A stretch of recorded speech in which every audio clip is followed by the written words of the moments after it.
کو اپنے خیالات سے اظہار کرے. میڈم چاروں صوبوں کی آواز میری آواز میری آواز چاروں صوبوں کی آواز.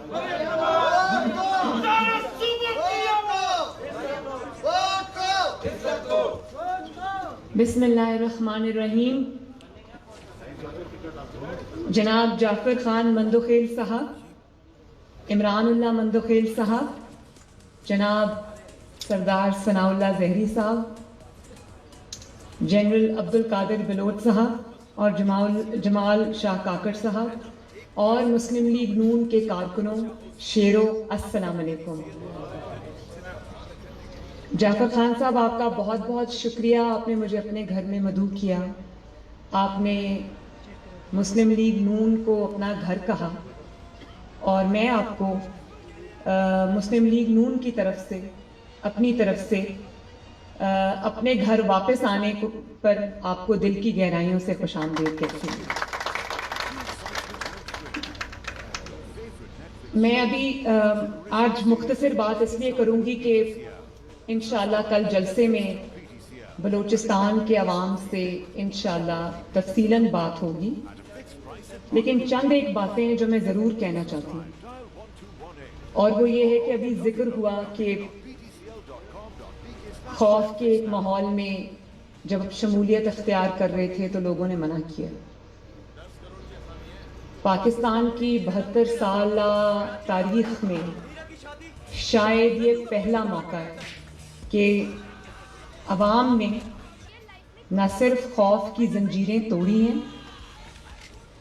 بلکہ خوف دلانے والوں کا،